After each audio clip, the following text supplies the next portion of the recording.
నీకు వాక్చాతుర్యం ఉంది, నీకు బోధించే వరం ఉంది, నీకు ప్రకటించే శక్తి ఉంది, నీకు జ్ఞానం ఉంది, నీకు చదువు ఉంది. అయినప్పటికీ నువ్వు గళవెత్తి మాట్లాడకపోతే దేవుని లెక్క అడుగుతాడు. జాగ్రత్త.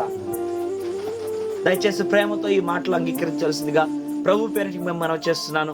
మిమ్మల్ని కించపరచాలి కాదు, మిమ్మల్ని బాధపరచాలి కాదు. మనందరం కూడా కలిసి నోరెత్తి గళమెత్తి మాట్లాడితే ప్రభుత్వము మనందరి యొక్క బాధను అర్థం చేసుకొని సరైన న్యాయం తీరుస్తుంది. ప్రజలందరూ కూడా ఒక సేవకుని యొక్క విలువను తెలుసుకొని దేవుని గణపరుస్తారన్నటువంటి ఆయన చేసిన సేవ, ఆయన చేసిన పరిచర్య అందరికీ ఒక స్ఫూర్తిదాయకంగా, ఒక మాదిరికరంగా ఉండాలి ఒక ఆశ. ఆయన చేసిన మంచితనము ఆయనతో అది ఆగిపోకూడదు. ఆయన చేసిన మంచి క్రియలు ఇంకా దేశాన్ని, ఇంకా ఈ యొక్క రాష్ట్రాన్ని అదే స్ఫూర్తిలో, అదే యొక్క బాటలో, అదే మార్గంలో నడిపించాలి.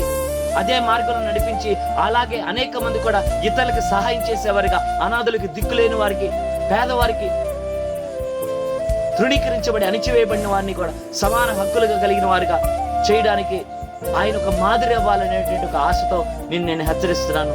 ఒకవేళ తప్పు లేదని ఉంటే నీ హృదయాన్ని నేను గాయపరిచినట్టే దయచేసి దేవుని పేరిట నన్ను క్షమించమని ప్రభు పేరిట మీకు మనఃపూర్వకంగా వేడుకుంటున్నాను. ప్రభు మిమ్మల్ని దీవించి ఆశించును గాక.